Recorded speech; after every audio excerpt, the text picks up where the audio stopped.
Method modulus का fourth method समझाएंगे और इसका नाम है फार्मूला मेथड। चलिए देखते हैं फार्मूला मेथड। ये सबसे पहले आप इसका mod f x is equal to a, ये मॉड दो वर्टिकल लाइन जिसको हम लोग मॉड बोलते हैं, ये दो वर्टिकल लाइन मॉड बोलेंगे और ये हमेशा नॉन निगेटिव वैल्यू देता है, पॉजिटिव या जीरो। तो ये LHS पॉजिटिव तो RHS भी पॉजिटिव होना चाहिए, तो हमारा जो A होगा वो पॉजिटिव होगा। अब आप क्या कीजिएगा, जब ये मॉड हटेगा तो RHS में प्लस माइनस लगा देना है, यानी कि F x is equal to क्या लिखना है, प्लस माइनस। मॉड को हटाना है और RHS में प्लस माइनस लिख देना है, ये फॉर्मूला मेथड है। मॉड हटाइएगा, RHS में प्लस माइनस लिख दीजिएगा। अब जैसे ये क्वेश्चन देख लीजिए, यही क्वेश्चन हम ले लिए, ये पहला नंबर जो एग्जांपल में हम ले लेते हैं, ये फर्स्ट क्या है, mod x minus two is equal to a. अब इसको जैसे ही हटाइएगा तो x minus two is equal to plus minus a, x is equal to two plus minus a, x is equal to एक बार प्लस ले लेते हैं एक बार माइनस ले लेते हैं, तो 2 प्लस 8 10 हो जाएगा और ये 2 माइनस 8 माइनस 6 हो जाएगा और यही आपका आंसर हो जाएगा। ये आंसर सही है या गलत है, इसको इसके लिए इसको पुट करके देख लीजिए। 10 माइनस 2 आपका 8 हो जाएगा, माइनस 2 और माइनस 6 और माइनस 2 आपका माइनस 8 ये आ जाएगा। चलिए दूसरा क्वेश्चन देख लीजिए, ये देख लेते हैं। Mod x plus 3 is equal to 5 दिया होगा, मॉड हटाइएगा, इधर प्लस माइनस लिख दीजिए। x plus 3 is equal to plus minus 5, x is equal to minus 3 plus minus 5, तो x इज इक्वल टू आपका आ जाएगा 2 और माइनस 8, ये आपका आंसर हो जाएगा। इस तरह से आप ये सारे क्वेश्चन को बना लीजिएगा, ये फॉर्मूला मेथड हो गया। चलिए ये 4 मेथड आपको बता दिए। पहला मेथड प्रॉपर्टी बताए, दूसरा आपको डिस्टेंस बताए, फिर आपको ये पहला वीडियो में, दूसरा वीडियो में आपको ग्राफिकल मेथड सिखला और फिर ये ग्राफिकल सिखला है, ये फॉर्मूला है। अब इसके बाद अब सीखते हैं फिफ्थ मेथड जिसको बोलते हैं केस मेथड। चलिए फिफ्थ मेथड पर आ जाते हैं। Fifth method case method, case method, case method. Case method का सवाल कैसे बनाएंगे वो देखिए। केस मेथड बनाने के लिए बहुत ही आसान है केस मेथड। ये सबसे पहले आप क्या कीजिएगा, केस मेथड बनाना है। पहला क्वेश्चन, ये बोर्ड वगैरह ये सबसे पुराना मेथड आता है केस मेथड, यानी कि शुरुआत इसी से होता है मॉडुलस का। तो mod x minus 2 is equal to A, mod के अंदर जो रहता है उसको आप 0 कर दीजिएगा, सबसे पहले 0 कर देना है। x का वैल्यू आएगा 2, एक नंबर लाइन खींचना है, ये 2 हो गया। अब ये लाइन का 2 टुकड़ा हो गया, एक टुकड़ा 2 से छोटा और एक टुकड़ा 2 से बड़ा। एक टुकड़ा जो है 2 से क्या है, छोटा है, और एक टुकड़ा क्या है, 2 से बड़ा है। तो इस क्वेश्चन को बनाने में 2 केस लगेगा, एक केस 1 जो 2 से छोटा, एक केस जो 2 से बड़ा। तो चलिए केस पहला हम देखते हैं। केस हमारा first, when x less than 2, यह 2 से क्या ले लिए, छोटा। अब ये हमारा C1 फर्स्ट है। फिर अब क्या करेंगे, जैसे ही छोटा लेंगे तो याद करना है, 2 बात याद कर लीजिए। छोटा में माइनस, बड़ा में प्लस, छोटा में माइनस, बड़ा में प्लस, छोटा में माइनस, बड़ा में प्लस। अगर हम x छोटा लेते हैं तो मॉड हटा दीजिएगा और इस मॉड हटाने के बाद बाहर से माइनस लगा देना है। तो इसके बाद अब क्या है, minus x minus 2 is equal to 8, minus x plus 2 is equal to 8, minus x is equal to क्या 6, x is equal to minus 6। ये हमारा सॉल्यूशन हो गया। इस केस के अंदर ये सॉल्यूशन होना चाहिए। आप तो माइनस इंफिनिटी से 2 लिए हुए हैं, क्या ये माइनस से इंफिनिटी से 2 के अंदर में 2 से छोटा में माइनस 6 आ जाएगा? तो दोनों का फ्रॉम C1 इंटरसेक्शन S1, यानी इसके अंदर में आ रहा है, कॉमन आ रहा है। तो हाँ ये कॉमन आ रहा है, माइनस 6 इसी के अंदर आ रहा है, माइनस 6 इसके अंदर आ जाएगा माइनस 6। तो ये मेरा आंसर नंबर 1 हो गया। फिर हम क्या करते हैं, ये आंसर आ गया। इसके बाद आप क्या कीजिएगा कि अब दूसरा केस ले लीजिए, पहला केस से आंसर आ गया, दूसरा केस लेना है 2 से बड़ा। अब इस साइड आप बढ़ जाइए, 2 से बड़ा प्लस इधर ले लेना, यानी कि केस आपका सेकंड केस में क्या है, ये व्हेन x जो है वो ग्रेटर देन 2 ले लेंगे, 2 से बड़ा ले लेते हैं, 2 से बड़ा। तो जब बड़ा रहेगा तो सीधे मॉड को मिटा देना है।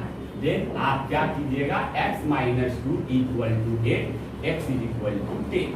अब आप बताइए 2 और इंफिनिटी के बीच में 10 आ जाएगा, तो ये 10 हमारा सॉल्यूशन हो गया दूसरा का।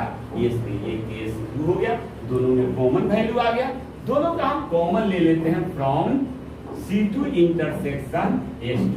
ये बताइए तो x इज इक्वल टू 10, ये हमारा answer number from answer 1 union answer 2, दोनों आंसर का यूनियन कर दीजिएगा। एक आंसर मेरा ये आया और एक आंसर ये आया, यानी कि केस और सॉल्यूशन दोनों के इंटरसेक्शन से हमारा आंसर आता है। केस के अंदर भी आंसर डिफाइंड होना चाहिए और सॉल्यूशन के अंदर भी आंसर डिफाइंड होना चाहिए। तो केस और सॉल्यूशन जो आप लाएं उसके कॉमन वैल्यू को हम लोग रिक्वायर्ड आंसर कहेंगे, तो ये मेरा आंसर नंबर 1 है। फिर ये केस और सॉल्यूशन के इंटरसेक्शन को कॉमन वैल्यू को हम क्या कहेंगे, आंसर। तो दो आंसर, इस केस से ये आंसर आया और इस केस के दरमियान ये आंसर आया, दोनों को एक साथ लिख देते हैं। x इज इक्वल टू क्या क्या आ गया, एक आ गया -6 और एक 10, यही हमारा फाइनल आंसर हो गया। ये हमारा केस है। एक और क्वेश्चन देख लीजिए इस पर, ये आपका ये क्वेश्चन है, सॉल्यूशन आ गया। अब इस पर एक और क्वेश्चन देख लेते हैं, दूसरा क्वेश्चन ले लेते हैं। जैसे mod 2x + 5 is equal to 8 ही।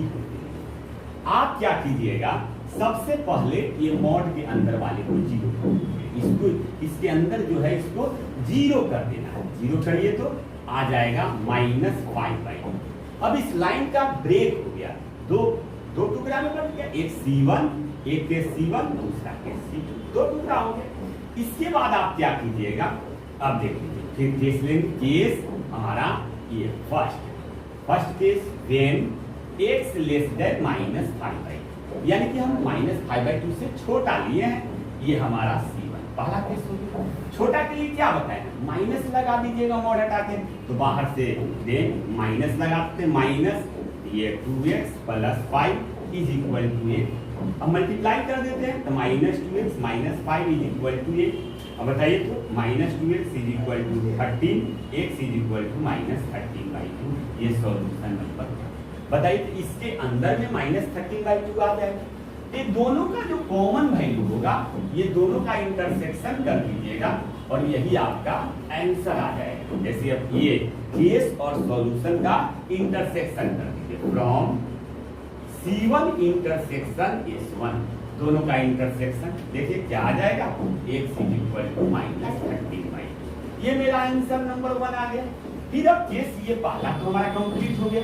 अब दूसरा केस लेंगे। दूसरा केस में क्या है, ये x व्हेन केस आपका second number when x greater than equal to -5/2, ये हमारा केस दूसरा ले लिए, -5/2 से बड़ा ले लिए। -5/2 से बड़ा लेने का मतलब हो गया कि मॉड सीधे मिटा देना है। मॉड मिटा दीजिएगा तो क्या आ जाएगा, यानी कि 2x + 5 इज इक्वल टू 8।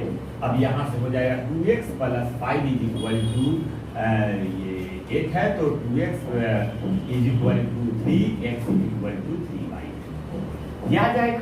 अब ये 3/2 बताइए तो इसके इंफिनिटी के अंदर में आ ही जाएगा, ये सॉल्यूशन हो गया।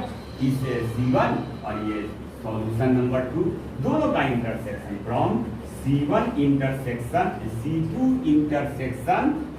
Intersection S2, x is equal to 3/2, ये आंसर नंबर 2।